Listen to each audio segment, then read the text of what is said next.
안녕하십니까. 교육학 박사 이종태의 교육 이야기 사람 사는 세상 제4편을 시작하겠습니다. 감사합니다. 이 박사님 오늘은 뭐 어디 담양에서 올라오시는 거예요? 곡성에서 곡성에서. 아침 일찍 일어나서 열심히 달렸습니다. 곡성에서 뭐 처음에 교장 선생님 하신 곳이 곡성인가요? 예. 가끔 내려가서 네. 그 바람도 쐬고 예. 집에 풀도 뽑고 예, 뭐 조금씩 심어서 먹기도 하고 그렇습니다. 거기에 또 집이 한 채 있으신 거예요? 한 채는 아니고 남의 집 빌려서.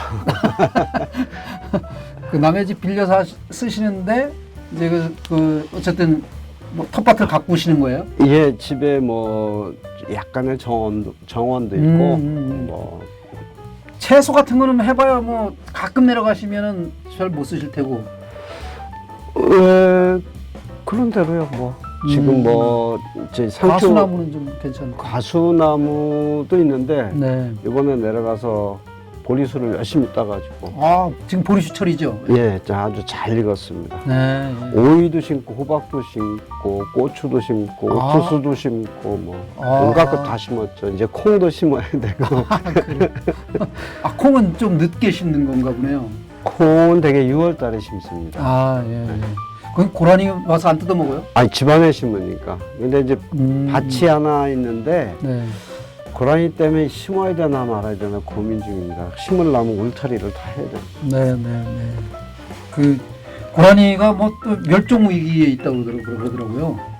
아니요, 근데. 시골에는 고라니가 하도 많아가지고. 예, 그렇습니다. 그런데 하여간 멸종 위기 뭐 그런 얘기가 나왔어요. 그건 매우 낯선 얘기인데요. 저도 처음 들었거든요. 하도 많아서. 네네. 이번에도 내려가서 어디 가다 보니까 고라니가 차에 치여서 옆에서 이렇게 주무시고 계신 걸 봤는데. 아이고. 그래요. 네, 그렇고 이제 이제 본 주제로 좀 돌아와서. 예.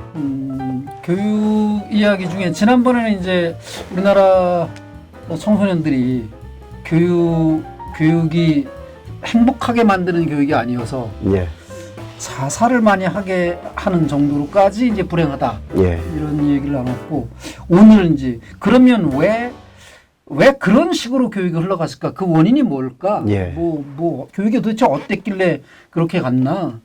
이제 보통은 그냥 너무 입시 중심으로 뭐 경쟁 교육으로 이렇게 진단하는 게 대부분일 텐데, 그렇게 하지 않는 뭐가 그 교육이 있나? 이런 생각도 좀 들고. 이 박사님은 어떻게 진단하세요? 예, 우선 그 말씀드리기 전에 네.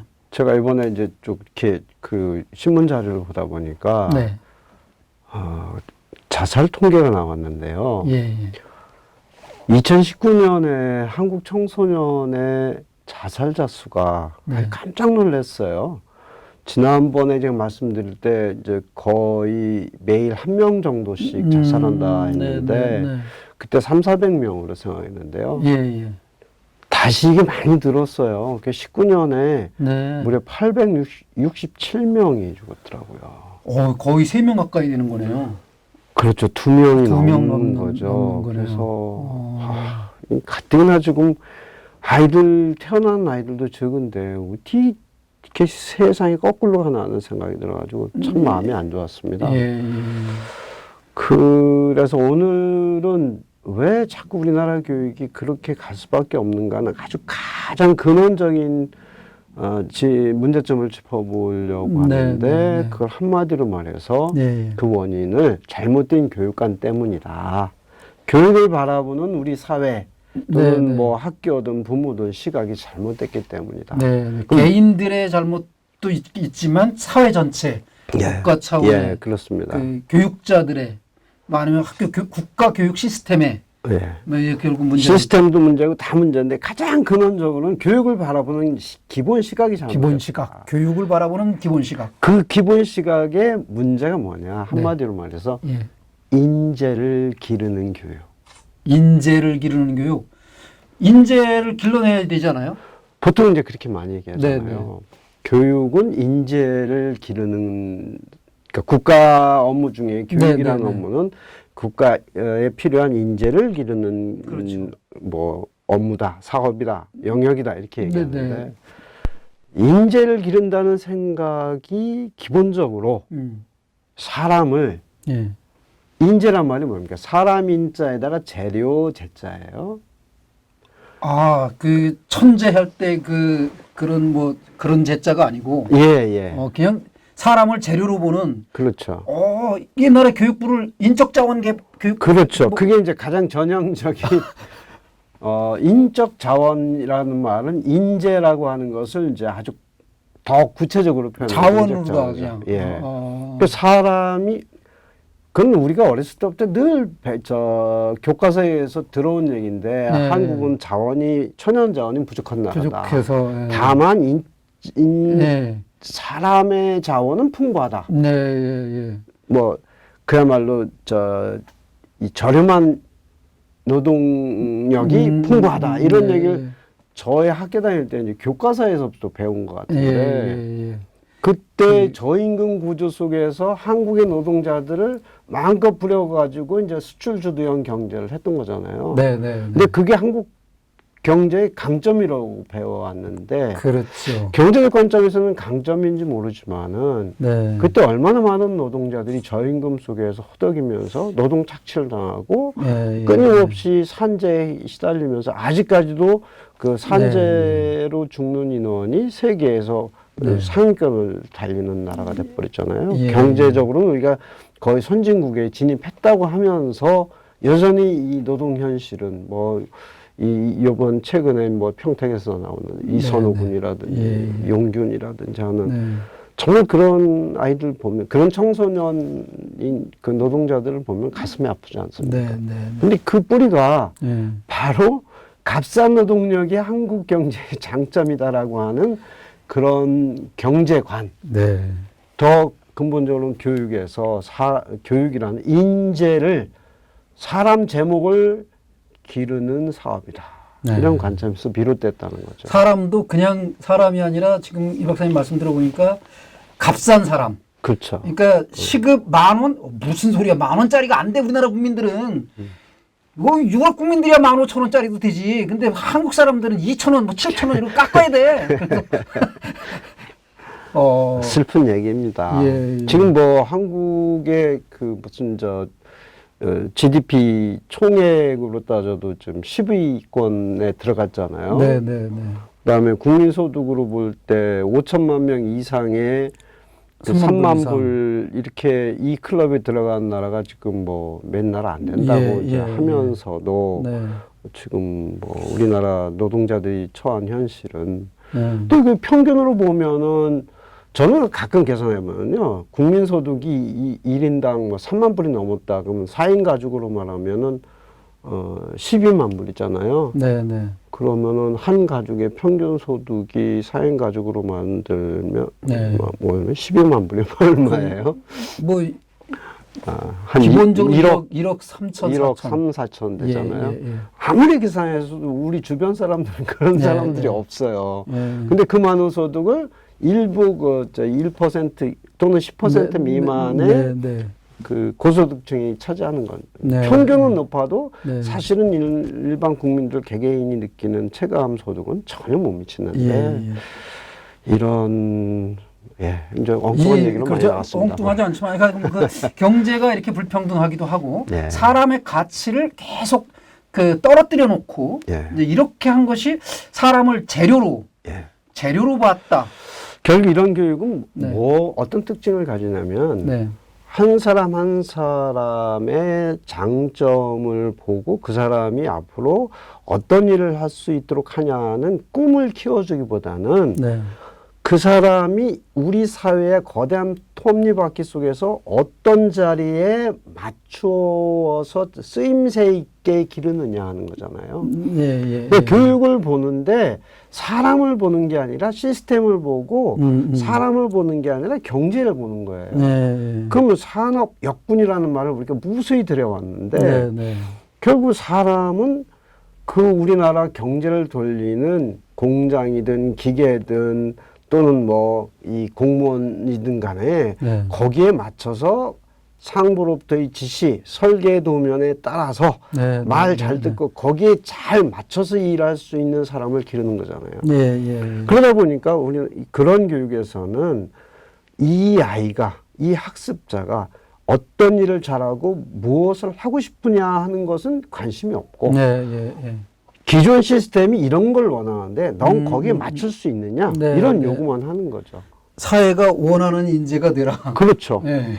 그러니까 너는 네 생각을 버리고 음. 우리 사회가 원하는 이런 사람이 필요하니까 넌 거기에 맞춰라. 네, 네. 근데 요즘 청소년들은 점점 안 그렇잖아요. 옛날에는 예, 예, 예. 우리 세대만 해도 예 알겠습니다 하고 예, 말 잘 예. 들어서 예. 나름대로 그냥 취직해서 월급 받고 참 행복하게 살았다고 볼 수 있습니다. 네. 근데 요즘 아이들은 그딴 거 안 해요. 싫어요. 어른이 볼 땐 넌 당연히 이렇게 해야 넌 그렇게 살 수 있어. 근데 전 싫어요. 안 해요. 줘받고 싶죠? 네. 그런데 결국은 앞으로 살아갈 주인은 우리 아이들이란 말이에요. 네, 예, 예. 어른들이 아무리 그건 아니라고 생각하고 네가 잘못한 거야 고 얘기를 해도 그 네. 아이가 안 받아들이면 네, 네. 어른의 얘기는 잔소리에 불과한 것이고 아이는 결국 자기가 하고 싶은 걸 못하니까 네. 공부에 흥미를 잃고 네. 살아갈 의욕도 잃고 그럼 그 아이도 불행해지고 아이가 불행해지면 세상이 불행해지는 거고 네. 우리 다음 세대는 불행한 사회가 되는 거죠. 아이가 불행해지면 혹시 부모님들은 행복해지지 않을까? 그러니까 그렇게 해서 불행하게 만드는 자기 행복해지려고. 그러니까 많은 분들이 아이가 진짜 불행한 일을 당하고 나서야 내가 잘못했구나 깨달았잖아요. 네. 이게 우리 사회가 빨리 이걸 깨달아야 되는데 네. 아직도 이 경쟁의 열차 또 어른이 생각하는 출세의 열차 그 방향은 변하지 않고 있는 것 같아요. 이게 네. 빨리 방향 전환을 하고 급브레이크를 밟고 이제는 아이들에게 운전대를 맡겨야 되는데 네. 그걸 못하고 있는 거죠. 네. 제가 말씀드리면서 서태지가 딱 떠올랐는데요. 그렇죠. 예, 옛날에 그 서태지가 대학을 가고 싶었는데 대학을 갈까? 고등학교 때 아마 그 대학을 내가 가야 되나? 아니면 내가 좋아하는 음악을 해야 되나? 그 고민을 하다가 아버지하고 상의를 했다는 거예요. 그 아버지가 자기의 의견에 동의를 해줬는데 그게 뭐였냐면 난 결론은 내가 하고 싶은 음악을 하고 싶다. 대학을 포기하고. 근데 그때 만약에 어른들이 대학을 가는 게 중요하다. 한국 사회에서.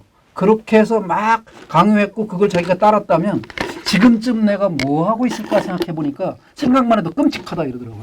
근데 그 서태지는 정말 선견지명이 있는 사람이고 네, 네. 그 아버님도 그때는 참 용기 있는 결단을 그렇죠. 내신 거잖아요. 예, 예. 근데 벌써 서태지가 나와서 그 노래로 네, 네. 사회를 고발한 게 벌써 몇 년 된 그러니까요. 거예요? 예. 한 20년 가까이 되지 않습니까? 네, 네, 네. 근데 아직도 우리 교육은 전혀 변할 생각을 안 하고 있다는 거죠. 네, 네.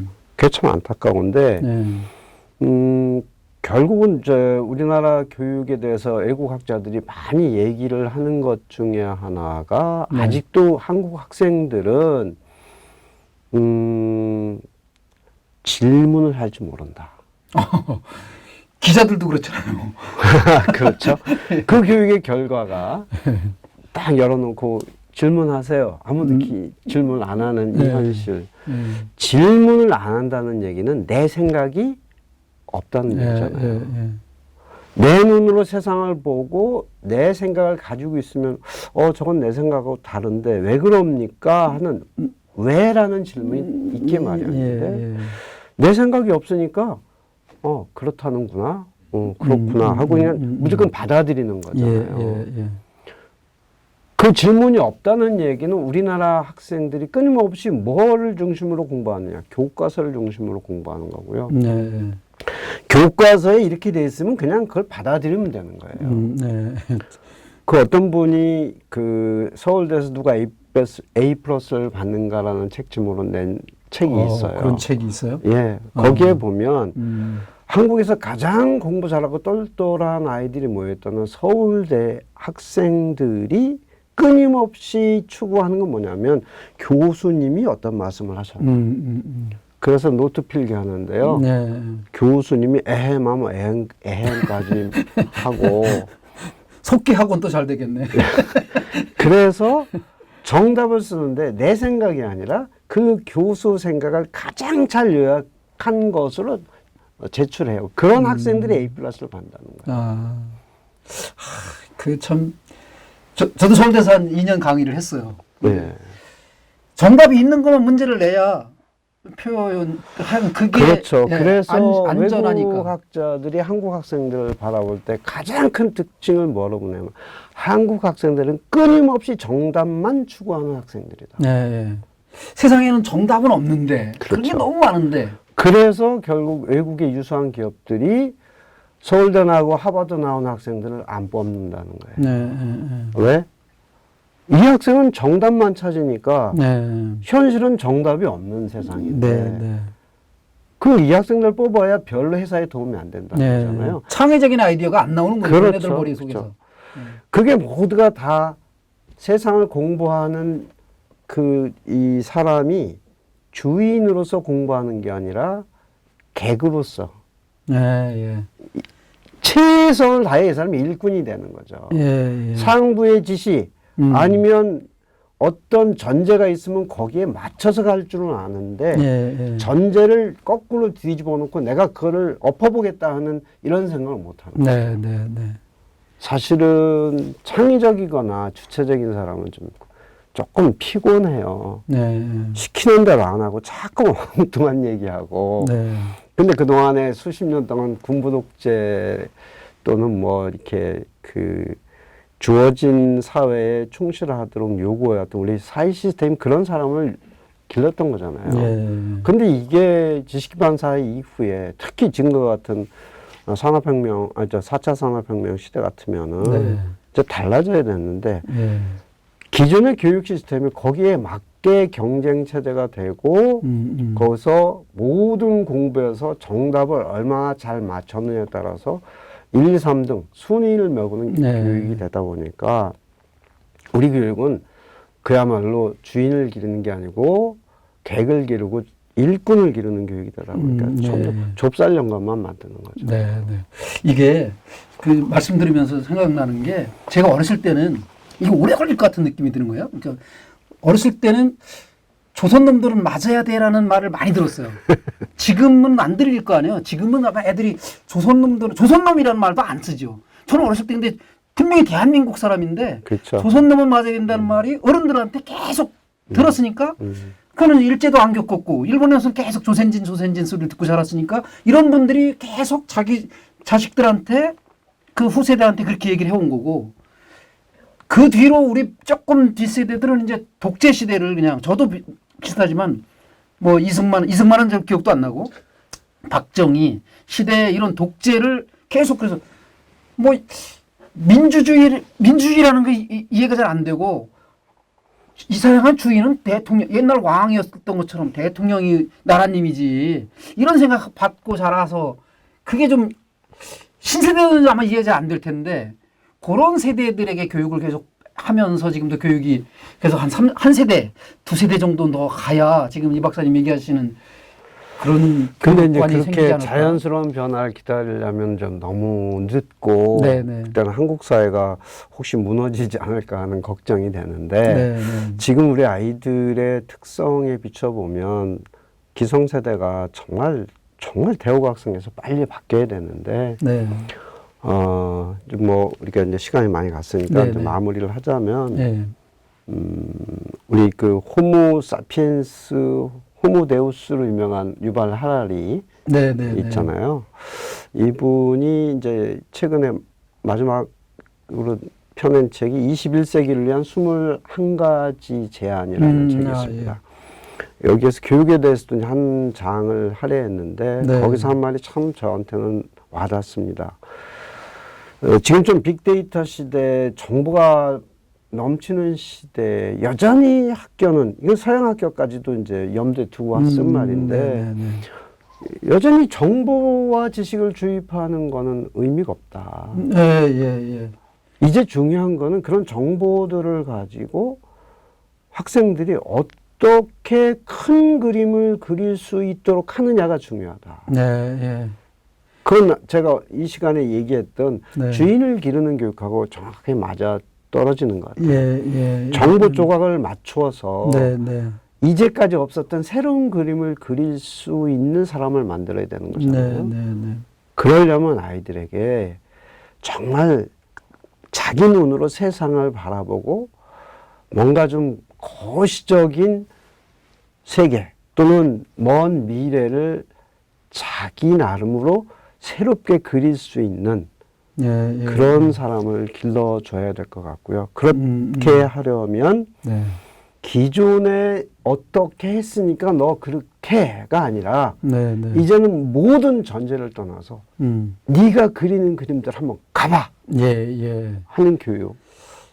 예, 그걸 국가 차원에서도 학부모들도 그렇죠. 사회 전체가 그렇죠. 지금 네가 그리는 그림이 뭔데 너 어떤 세상 만들고 싶은데 어떤 세상에 살고 싶은데 한번 네 뜻대로 한번 살아봐.